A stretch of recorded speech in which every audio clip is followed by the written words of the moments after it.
Hello everybody, welcome to the Drawing Show, where today I review the Sceptre-C27 curved gaming monitor that is able to comfortably run at 144 Hz.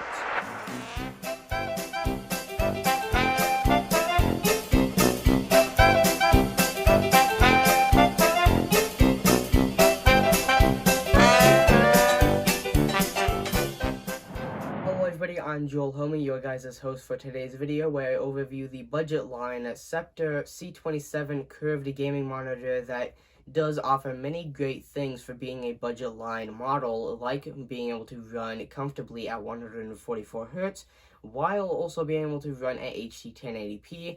And this is all done with the exception of getting a curved budget line model. Now, of course, this is only a 27-inch display, so you don't get the most extreme curve. And I mention this because when you're searching for a curved monitor, you're probably looking for something that will give you that strong illusion that you are inside of what you are playing, in the essence that you feel more, well, inside of the game. Now, this is important to a curved monitor because from what I understand, or from what I use mine for, that is what I want it to be. I want it to make me feel a little bit more like I'm inside the game. Now, this does do that, but as I said, this is only a 27-inch panel or display, so you don't get the most extreme curve. So if you are looking for that very great inside the game feeling, you will not get that from this, but what you will get is a very nice deal, very nice quality, HDMI ports, 144 Hz running very comfortably, HD 1080p, and a nearly bezel-less design, as you can see here, excluding the bottom part of the bezel where you have the Sceptre little logo right there. Now, before I ramble on too much, I'm going to lend you over to my past self where I unbox the monitor, get everything opened up, and I screw up the stand, and I bring it over to my desk and set it up with all my Red Dragon stuff and all my film equipment. So, I'm going to go over and set this up in about 3, 2, 1.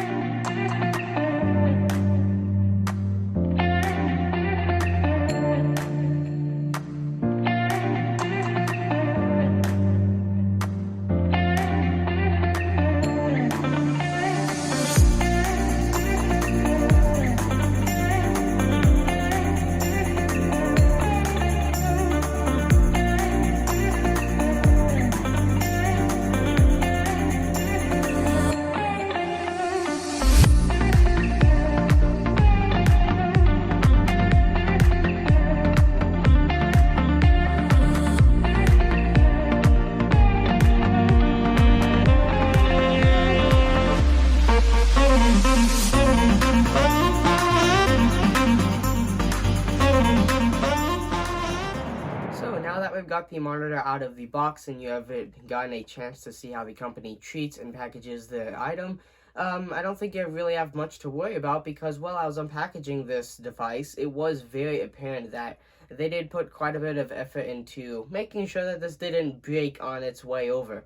Now, I would like to mention that when I actually opened this, that I did actually think that the panel did have a crack going through the pixels, as I could see a very sort of light line going through right about here in the mid-range, and that did worry me very much, consider that I've never had to deal with a Sceptre product before. I've always been with ViewSonic, Dell, and things along those lines, and of course for keyboards it's different because I don't like the same brands for everything.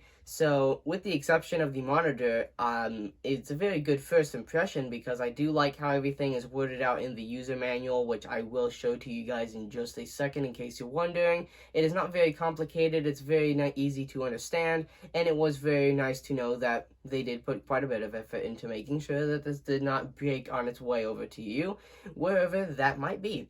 So, with that being said, this monitor is very nice once you get it out and you mess around with it. Now, I would also like to mention that you don't really have to do anything to get it set up. You can basically just plug in the power cable that is included with the external power supply, which is a bit odd, but it does save a lot of space on the rear of the monitor. So if you're looking for a very thin and small thing, and you also don't have a big budget, you can really go for this and you can get some good things out of it. Now, with enough rambling on, that is basically all the details that I have to say. Now, the only other thing that I can really go over is some of the actual physical features.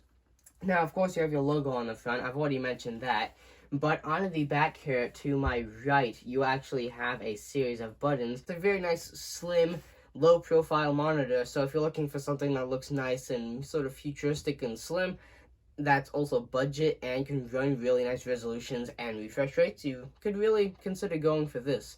Now, I do really want to give the strong impression that this is a overview and sort of like a opinion-based video. I'm not going to focus extremely on the details and exactly how everything works. I want to get the main point across to you guys to let you know if you actually want to purchase this device or not. So now let's go ahead and move around to the back, and I'll go ahead and explain what a couple of the buttons actually do real quick. So now we are looking at the rear of the monitor, and before I explain all of this stuff, I'm actually not going to, because I'm going to take a look at the Sceptre-C27 curved gaming monitor user manual, which actually explains all of this very well. And with this, it actually is not very needed to actually visually show you guys any of this stuff. Excluding the whole entire, I'll just briefly click around and point to some things on the back, but other than that, everything that would pop up on the screen if you were to press those buttons over there is shown exactly how it is shown on screen in here. So I'm going to go ahead and briefly flip through the front portion, as this part is basically just saying, don't do anything stupid, because everybody in their right mind watching this video knows all of this stuff. You know, don't break the monitor and stick your finger in and get electrocuted and stuff like that. So it's all the normal stuff there. And then here you got some safety instructions, and then just some more information, which I will bet not a lot of you want to read. And then here is how to assemble the stand, and then how to actually attach it to the monitor. So you can see those. The visual is actually here inside of the manual, so there's no point for me to do it. You can remove those plastic inserts if you actually want to put this on a stand and not mount it or anything like that, because are actually what seem to be mounting holes there.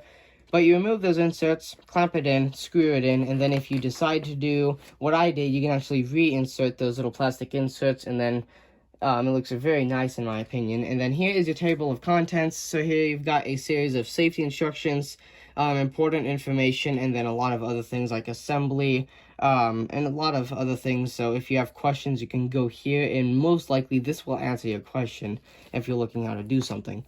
And then here is a little bit of explanation on what those buttons do. So here you can see the monitor is set up exactly how I have it set up here. So you can see your inputs and outputs off to the side as seen here in real life.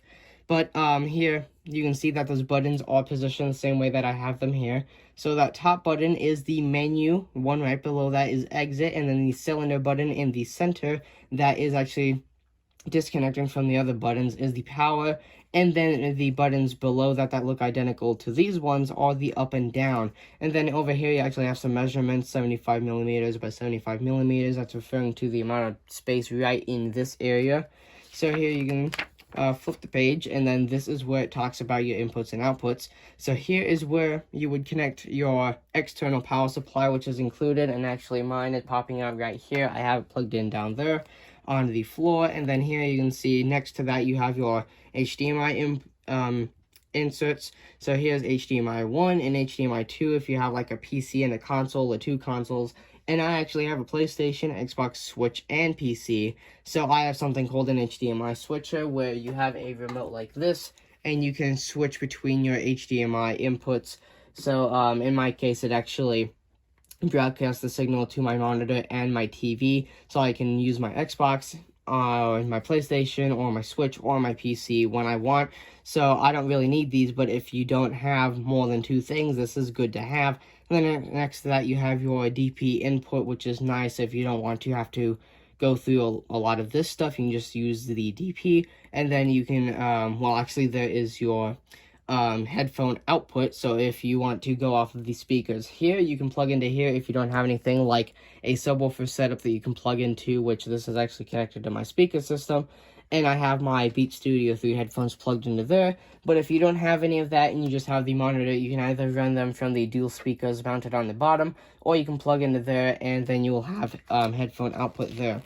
And then the rest of this is basically just going through what happens when you actually press through those series of buttons.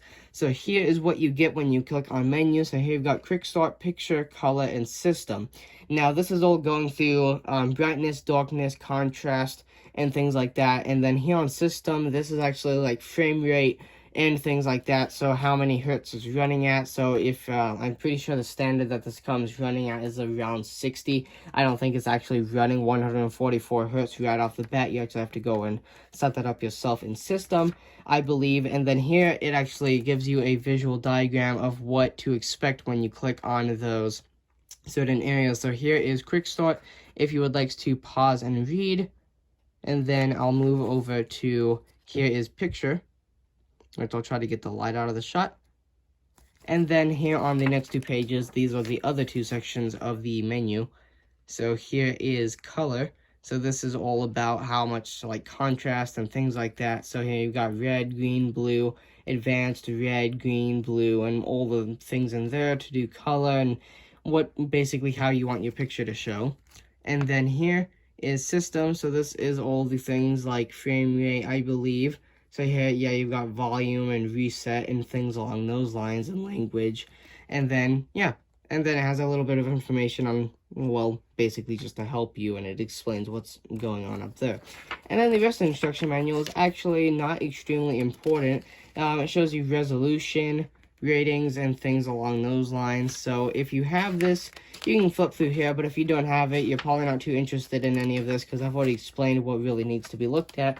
And then this other sheet of paper is really just a thank you letter saying thank you for purchasing.